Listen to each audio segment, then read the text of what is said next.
her on.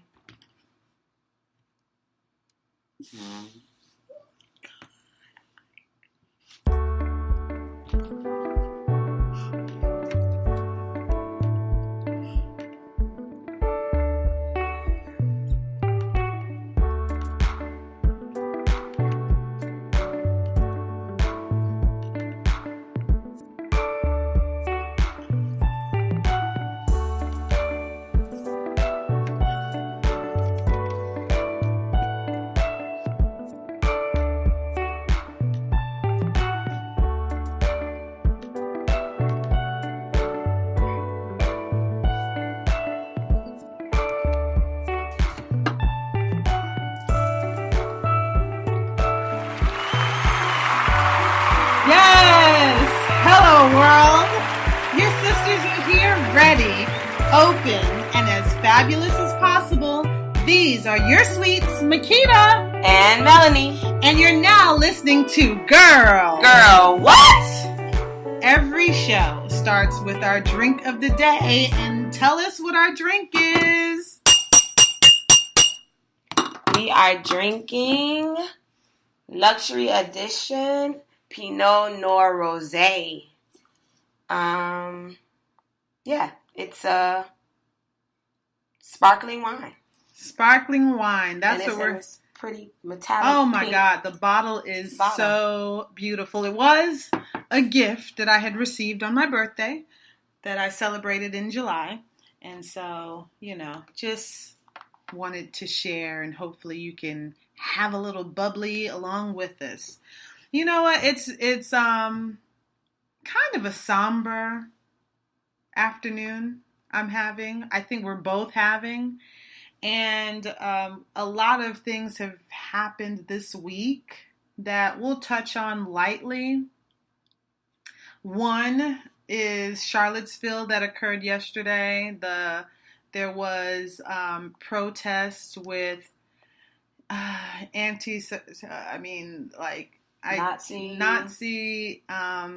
white nationalist groups, and someone died. Yeah. Actually, three people. A lady died. Yeah, 3 people lost their lives yesterday. Heather Heyer was a 32-year-old woman that was there as the anti-protest. So she was one of the people that was against racism and really was there to show that she wasn't supporting those efforts, and unfortunately was one of 19 victims that was struck by a car. I'm not going to talk about the. We're not even going to name the guy's name. We're not going to name the guy's name, because that's not what it's about. It's really about remembering the victims. Heather Heyer. There were 2 officers that was also killed, and I'm sorry I don't have their names because they were, they weren't a part of the protest, but they were doing their duty. They were working, and their helicopter crashed, and so they did interview her mom. I did see that. Her mom expressed the fact that her daughter was there because she wanted to be a voice for her African American friends, her gay friends. She was big on trying to speak up for people that she felt didn't have a voice. And you know what? There was a friend of hers that went on NPR that basically said she had never participated in protests before, although, she was one of those debaters. She'll debate you under the table about basically what's right and wrong. And she had always been an advocate for what was good and what was fair and what's right. So again, we just wanted to acknowledge Heather Heyer and her, our condolences to the family and to Virginia and to Charlottesville for this travesty. But again, this will continue to highlight the conversation about racism and that it's still here and prevalent in the United States. And unfortunately, we have leadership that's in the White House that's not of moral consequence. The 45 became our president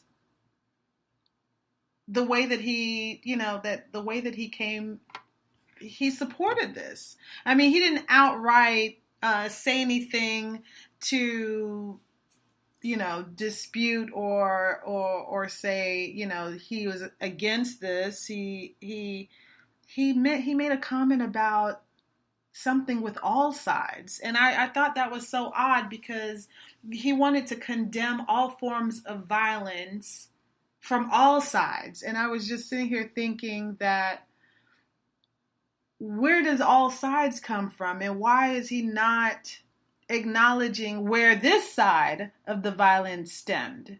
And there's two pieces of conversation that's a little irritating. This man tweets nonstop.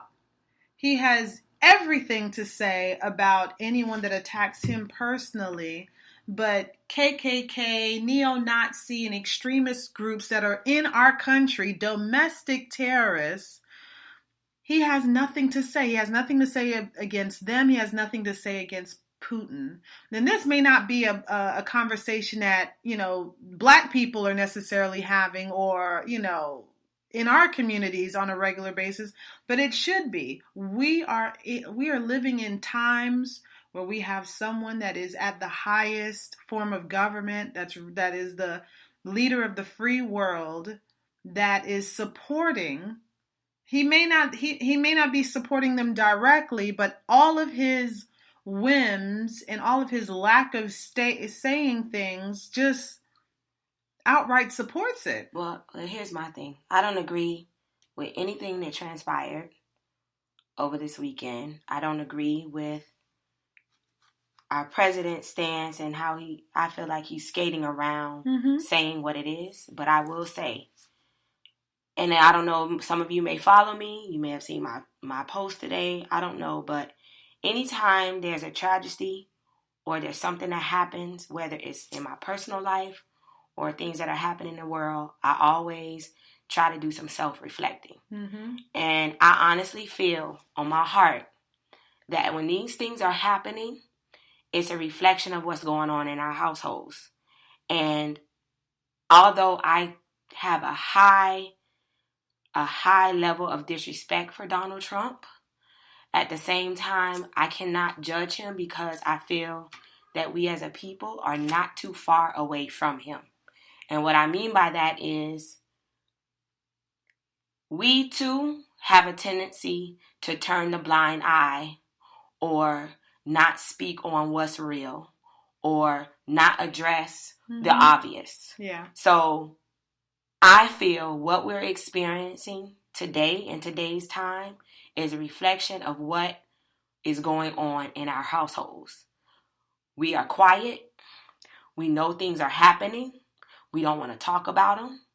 We don't want to say them. We don't want to post it. We don't want to talk about God. We don't want to talk about what needs to be done. Everybody wants to focus on what's going on in their households and their households only.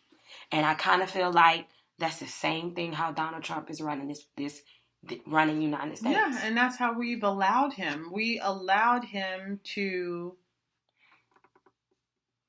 kind of just say whatever he wanted to say and not allow real checks and balances and become too partisan. Good, bad, or indifferent, the Republicans are trying not to, they're now, it looks like, I can't say that that's true or not, make it seem as though Trump is not a Republican. Listen, you gotta accept this monster when it's good. You gotta accept this monster when it's bad. And again, I'm not trying to be partisan in this. I'm just saying right is right, wrong is wrong. And when he had been campaigning on wrong issues and just going and attacking people, going below the belt and doing and saying things that is just not becoming of our leadership. And now he's president, and in some ways it's kind of like, what do you expect him to change and do when everything that he's been doing leading up to this has gotten him to where he is? And that's kind of how I feel about the spirit of Satan. I feel the same way about the spirit of Satan. What do we think is going to happen or change when we allow the spirit of Satan to infiltrate our households. Mm-hmm. You understand what I'm saying? Yeah. And at the same time, don't complain because most of the black community did not go out and vote. Yeah. I mean, we listen. We didn't vote in the numbers that we normally or where we should be voting, but we voted. I mean, I don't want to negate the people that did turn out, but honestly, the outcry and the uproar wasn't there enough. And I know that maybe, I don't want to talk about Hillary and whether she was the best or not, best candidate. It is what it is. Like we kind of saw what we had coming.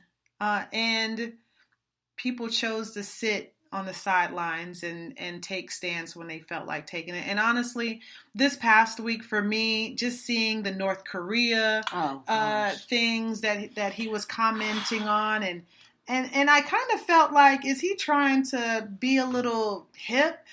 North Korea best not be, like he made some type of comment, he said that little comment and I'm just like, these people are testing out their nuclear weapons. They're saying like Guam is like a spit away from them, that they can test their nuclear weapons against American citizens, against citizens, humans in general. Like, why do we have, like this man is not all there.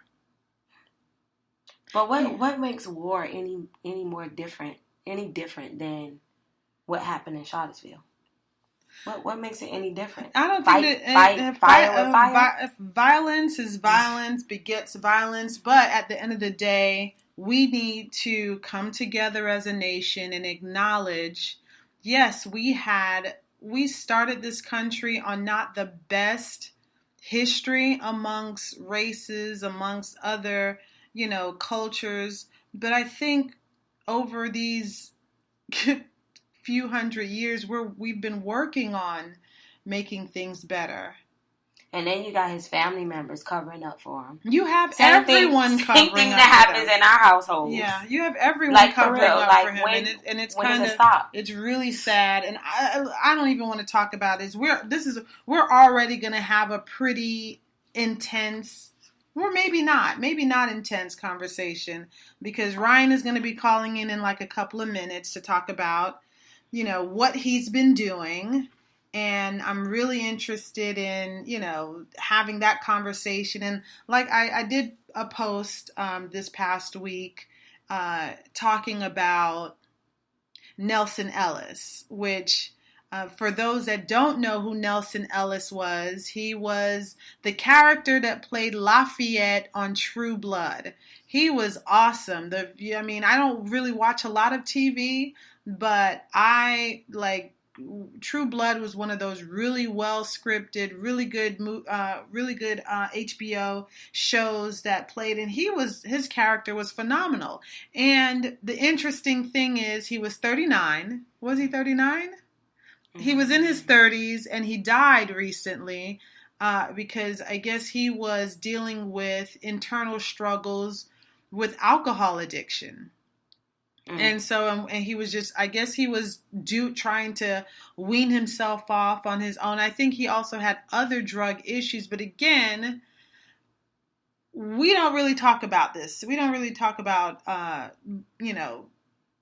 people of color and addictions and, we just kind of chuck it and leave it it's, again, another. We know it's there, but we don't talk about it. I mean, I have classmates that I've seen struggle with alcoholism and other forms of drugs, but you see it, you don't put any real importance on it. You kind of just say they're now the neighborhood drunk. Yeah, and then there's a lot of people that just ain't able to have it. And it's everywhere. Yeah. I mean, especially, I think, and I won't say especially, but it seems really prevalent in South Florida in particular.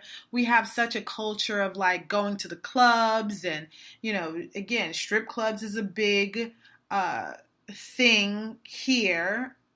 I don't really go to I don't go to the strip clubs. I mean, I know that in my previous, like years prior, I had gone on occasion, and because I had worked for a time in entertainment, had to go for work purposes. But in general, just the culture, the entertainment culture here is riddled with, we're popping bottles, we're seeing things and perpetuating that what we see on TV as like real, and like people in Miami like really try to live like that. So anyway, we'll have a discussion. I think Ryan should be calling in shortly. And here he is. Hold on. Ryan, give me 1 second. Okay. All right, you're on. Hi. Hey, Ryan. Hi, Ryan. How are you? Hi. Thanks for having me on. No problem. For those that don't know who you are, Ryan, why don't you introduce yourself and tell us a little bit of what you're doing? Sure. I'm Ryan Hampton. I'm a person in long-term recovery from heroin addiction, and what that means to me is I haven't felt it necessary to have a drink, a drug, any mind-altering substance, especially heroin, since February 2nd, 2015. I'm also a son and a brother and an advocate and a writer, political activist, an organizer, and I think an all-around pretty great guy. What do you think, Makita? Oh, look, with all of that, I love you. I heard you. So I listened to a little bit of your lead-in, and I heard you talk about Nelson some, and his struggle with alcohol use disorder and his untimely death and True Blood, and I think it was a shock to all of us. And the sad part of what happened with Nelson is that he suffered and died in silence. Yeah. And who would have known, right? I mean, we hear these big names every couple of months. There'll be this, we'll hear about another celebrity dying, and nobody really knew. And that was really the crux of my story for so long, is that I suffered in silence and I hid from what was a very deep and dark reality in my life because of cultural factors that lead us to hide and have created these barriers of shame and stigma. And it's very sad. I mean, he left behind a family and a mother, and he was only 39 years old, and it was an alcohol detox. He died of heart complications that were involved in detoxing from alcohol, which is one of the most difficult and medically dangerous things to go through Wow. when you're not in a medical setting. And it's just yet again another wake up call. But for Nelson, for every story that we hear like that on the news, there's another 350 per day here in this country. People who die from an overdose or alcohol poisoning, or prescription drug overdose or some other substance. So I mean, we've reached a pandemic level in this country, and our largest challenge, and to answer your first question of why do I do what I do, our largest challenge for me is to overcome those barriers of not just internal shame and stigma, but the cultural shame and stigma that's long been associated with substance use disorders. Absolutely. Well, Ryan, I mean, recently I was interviewed to share my story of, you and I meeting, and, how chaotic and entertaining and loving and all of that, our experiences had been. And honestly, until my interactions with you, did I even know that there was this major crisis, or beyond people that honestly that smoked weed and maybe had a few things to drink. And I mean, I did know a couple of alcoholics, but not personally. It wasn't until, me meeting and befriending you that I saw another side of addictions, and I didn't even know what it was in the beginning. And I shared a couple of stories with the reporter about, again, just your good natured, and strength and leadership skills on one end, and then on the other end on how you kind of like disappeared and went into different shells and hid. And it wasn't until us living together that I knew that I was, face to face with a real, that you had a real problem. And so that ultimately was an eye opener for me. And so I just wanted to acknowledge that again and say how, happy I am that you're how long now sober? A little bit over 2.5 years. Wow. Yeah, it's insane. I mean, I'm incredibly grateful, but to think that that much time has passed and how young I am in my recovery, and to think, I talk about this often. I mean, I entered recovery February 2nd, 2015, not a second too late. Hey, I think we're having a because literally within 60 days, I mean, we started hearing about the fentanyl and the carfentanil. Hold on 1 second. Hold on 1 second, Ryan. I don't know what's happening. Hold That's on. our live thing. Okay, hold on. Okay, I don't know what's going on. Give me 1 second. We're having technical difficulties here. Okay. Apparently my live post was coming back on. Never a dull moment. Never a dull moment. Okay, that's right here. Yeah.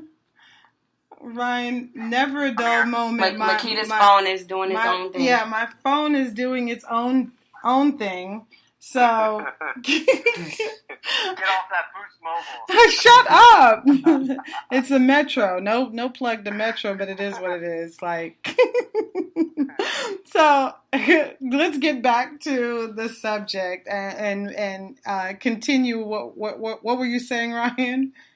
Well, I mean, I'll parlay it to really why I'm doing what I'm doing, and so I entered recovery February 2nd, 2015, and I had been in and out of rehabs and treatment centers for a good decade of my life, and luckily this time it has stuck, and it has been an entire new journey and experience for me. But what I was out there using, as heroin and other substances for quite some time, on and off, and I never really experienced kind of the death toll that I did until I entered into recovery. Within 6 months of finally living a sober lifestyle, 4 close friends of mine who I had gone through treatment with, one of them was my roommates at my sober living, all died within a period of 90 days of each other.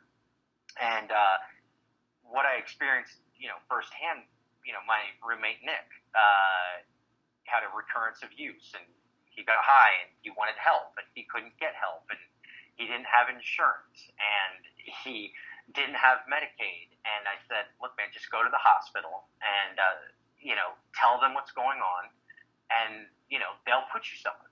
They'll provide guidance to you. That's what they're for. They're doctors. And he went to the hospital about 1 a.m. that night, went in and told the doctor what was going on, and the doctor said, well, we really are an acute care facility. We don't know what to do with you. Here's a piece of paper with some public resources that you can look at, and check them out, call them when you get a chance. And he left the hospital that night, and 6 hours later, we found his body about 3 blocks from my house. He was dead. And when that happened, it enraged me. It enraged me that someone, addiction at its core, alcoholism at its core, the science has been in on this for a long time. They are health problems.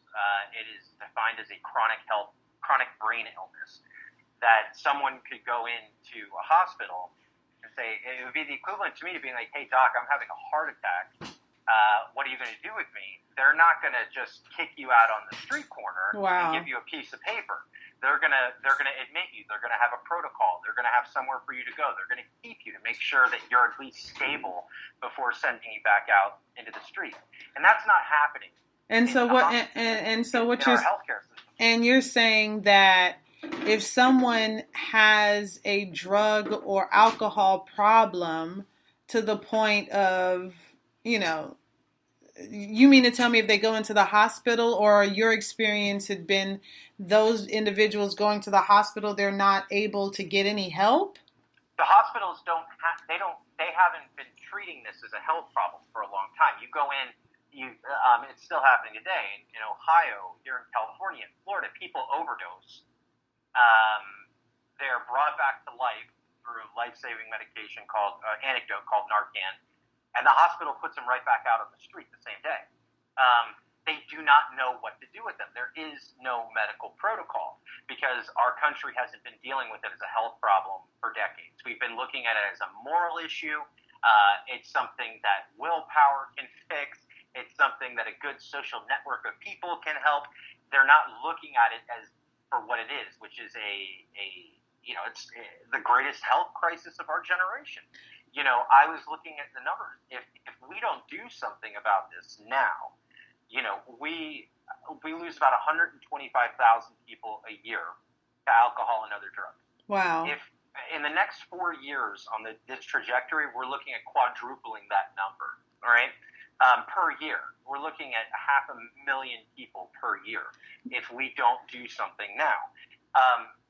But there's so much involved in that, right? So to give you a snapshot of my story, so I didn't just wake up one day and become a heroin addict. I am from South Florida. I lived in South Florida. I was on a hiking trip in Maryland in 2003, and I broke my ankle. At the time, I was working for the Democratic National Committee. I was regional finance director for John Kerry. I mean, my career was taking off. I broke my ankle, and I went to the urgent care center there in Maryland. And doc said, okay, let's wrap it up. Go see an orthopedic surgeon. I'm going to give you a prescription. Wrote me a script for hydromorphone, which is Dilaudid, which is basically pharmaceutical grade heroin, if you want to know the street definition. And I never got that and looked at. I just kept going back to the doctor. They kept writing me a new script. During this time, I had transitioned back to Florida to take another job. And it was at the height of what we now know as the pill mill epidemic in South Florida. I was referred to a pain management care physician in South Florida in 2005 for my primary care. And her name was Dr. Julia. And I went into her office, and I no longer really had this ankle problem, but I had developed a physical dependence on opioids. I couldn't function without them. So opioids, for those of you who don't know, when you take them for a prolonged period of time, your body becomes physically dependent on them. It cannot operate. It cannot function without them. You can't move. You can't eat. You can't go to work. It's like having the flu times 20 when you don't have them. I had developed this physical dependence. I went into the doctor's office, got a new prescription, and it was just kind of the dominoes fell from there. I continued to see this doctor for years. What I didn't know at that time in 2005, between 2005 and 2008, right before we met, was that Purdue Pharma, Mallinckrodt, these major pharmaceutical companies were marketing opioids to primary care physicians. They were getting OBGYNs and eye doctors to leave their businesses and open up these private pain care facilities. They were marketing them as safe, effective, and non-addictive.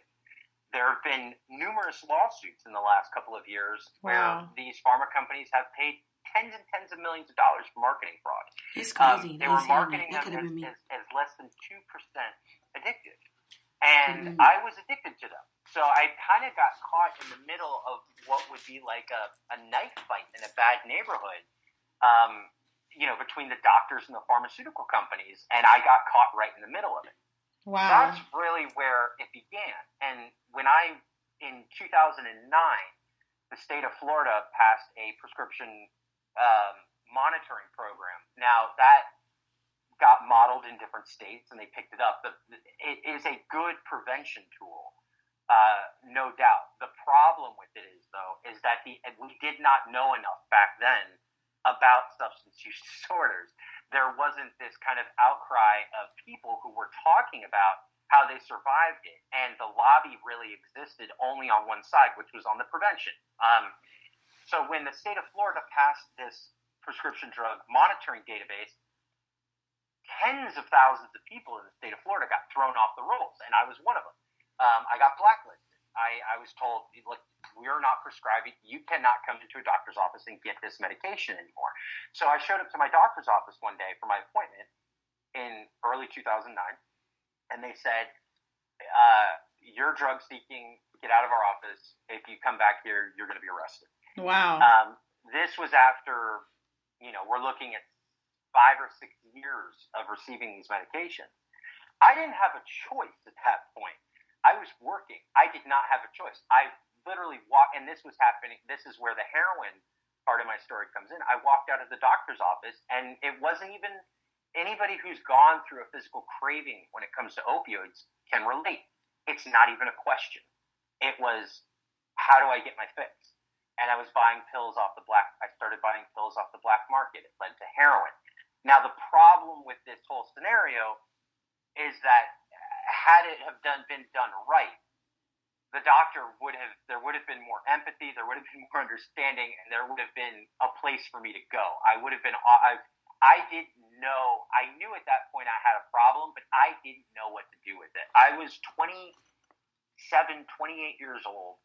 I had heard of rehab. I didn't know what it entailed. I didn't know where to go to get quality rehab. All I had seen was on intervention. And I didn't have a choice. I got kicked out of a doctor's office.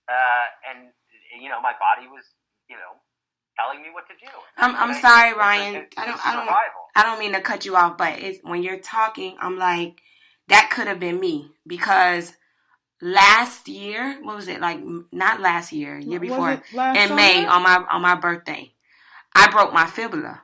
And when I went to the urgent care, they did the x-ray. They told me I had broken it, and I needed to arrange an appointment with a orthopedic or a ankle doctor ASAP.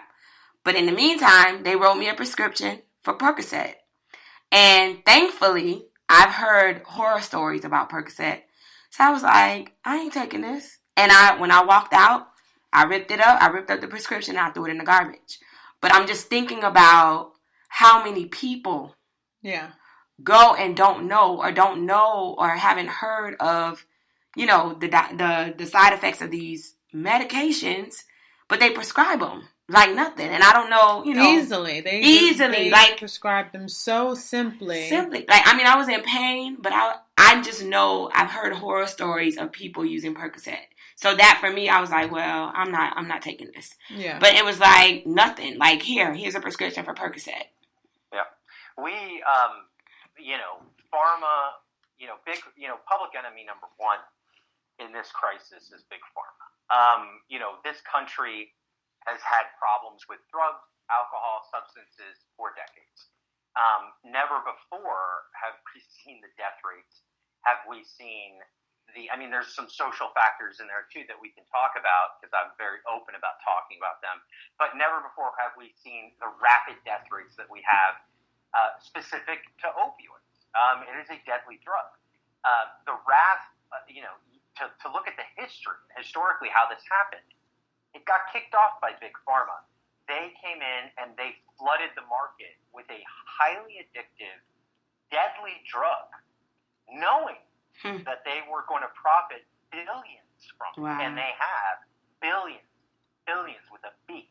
They have built a tremendous fortune off of the deaths of millions of Americans. Wow. And the numbers, the where we're at, even, we're looking, yes, this has only really been on the table for discussion for the last 2.5, 3 years. But we're looking at probably 15 years worth of damage only with the opioid crisis. And the numbers, the economic cost factor, it costs our economy about $550 billion a year in lost productivity, increased criminal justice costs, increased healthcare costs, ER visits, unemployment. I mean, that's just the per year. But to reverse this crisis, and that's why I've really been going toe-to-toe with our prestigious president in the last week. The lovely 45.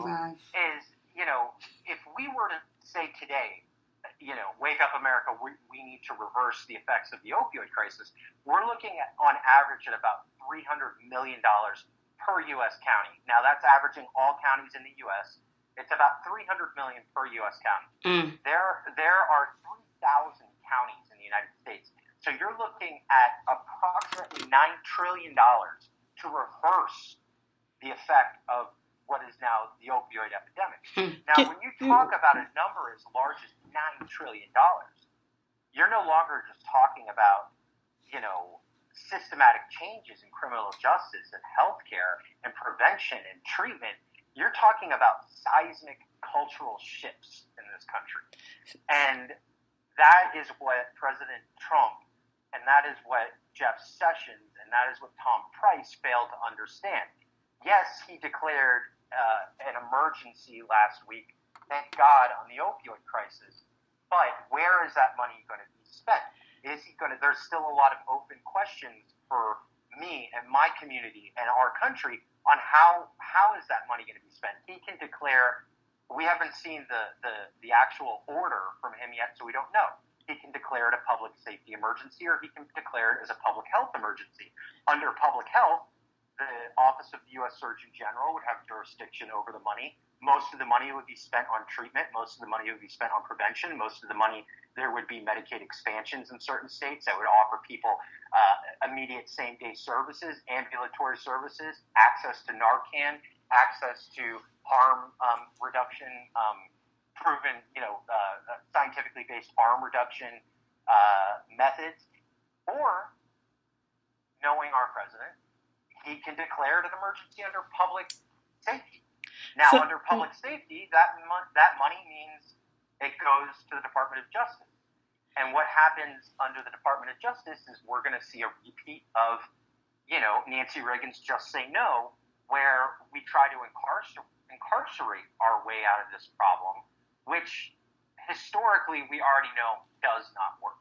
And so I know that we're winding down on the show. It's only like 7 more minutes. We're on our last 7 minutes. If you can highlight, that's because you talk too much, Makita. I do. We do. I do. I know. We're definitely going to be invited on again to continue this dialogue because it needs to continue to happen. Yeah. But where do you see, if you can pinpoint, for instance, things that are affecting? Because I think a big piece of our audience is African American and even African American women.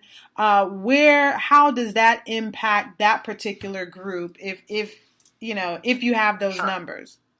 Sure, absolutely. I mean, thanks for asking the question. So, in communities of color, substance use disorder, alcoholism, addiction actually is more prevalent in communities of color, but specific to African American communities. The federal government last year did a survey, and the rate of illegal drug use in the last month of 2016 among African Americans aged 12 and up was 12.4%. Wow. Per the Surgeon General's report. Now, the national average, right, is 10.2%. So amongst the African American community, there's actually a spike in substance use disorders. And what does that mean, right? I mean, that means that, when we look at the data as a whole, marginalized communities are certainly more impacted by this crisis than others. Do they get the attention they deserve? Do they get the funding they deserve? No, they do not. And I'll be the first to say that. Like, one of the things that I do is I go into different communities. I go into the criminal justice system. I look at what's going on, and I say, we need funding here. We don't just look. The whole reason, unfortunately, and I'll wrap this up, that we're having this discussion is New Hampshire is a beautiful place. I've spent a lot of time there in the last year. But this has been a crisis bubbling to the surface for over a decade now. But it took New Hampshire, which is what's so great about it being first in the nation, for all the presidential candidates to descend on there. And quick story, Hillary Clinton, Jeb Bush, Donald Trump, Chris Christie went to New Hampshire on the same weekend back in 2015. They had all their talking points set out, right? They wanted to talk about taxes and immigration. They wanted to talk about, they had, their messages of the day rolled out. They had all these town halls set up. They all showed up to town hall in different cities within 48 hours of each other. Wow. Nobody wanted to talk about immigration. Nobody wanted to talk about taxes. It was parents who got up at these town halls completely unexpectedly and said, my kid died 3 months ago from a heroin overdose. What are you going to do about that? And these candidates were just blindsided. Completely blindsided. And it kicked off this huge national conversation, which is long overdue. And Barack Obama, a couple weeks later, said heroin in the first, 60 seconds of his State of the Union. So a lot of factors that led us to this place. But, one of the calls to action is to get everybody to really stand up. The first thing that people can do is tell their story. We've swept this issue under the rug for way too long. I didn't become an advocate overnight. The first thing I did was tell my story. Peter, you know me, I did it in a big way. I know. I know. It was like, and the response I got from it was overwhelmingly just beautiful. So and the support that I got. And anybody out there who is struggling, you don't have to do it in silence. You can reach out and ask for help. Anybody who is willing to stand up and take a stand on this and use their voice. We don't need everybody to stand up and do it, but we just need a few who can stand up for the rest that can't. Absolutely. And Ryan, I love the story. We'd love to continue to have this dialogue, and we will continue to talk about this, but we're now at our final 2 minutes of the show. If there's anything that you want to tell people how to find you, how to get involved and be additional voices really quickly, let us know now. Yeah, you can find me at ryanhampton.org. You can submit your story there. I will publish it if you'd like.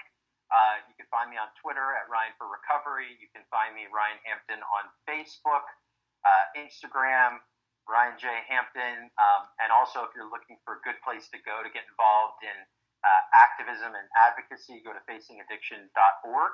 And thank you for bringing me on today. Thanks for coming. No, thank you. Coming back. Yes. Hopefully we can get you when you get in town in person. And so, I love you. I'm so proud of the efforts and things that you're doing. And, that's kind of, the love is long, and I'm here to continue to support you as you have supported me. And spread the word. You can hear this on iHeartRadio, iTunes, Google Play after it finishes. Yes. Right on. Have a great night. You too. Bye. Well, folks, that was Ryan Hampton. Again, you can find him on Twitter, Facebook, Instagram, and his own website, ryanhampton.org. You have, I don't know. Again, this is a somber evening. I just want to make one last point. Those of you, be mindful of what they suggest to you when you go to the doctor. Don't just take the prescription because they offer it to you. Do your research, see the side effects, evaluate whether or not it's something you really need. And on that note, as we conclude, we want to remind you to follow us on Facebook, Twitter, Instagram, all at Girl What. If you have questions, please submit them to us. And remember, we're on iHeartRadio, iTunes, Google Play, Spreaker, and Colossians 1:16. All things have been created through him and for him. And you've now been listening to Girl What?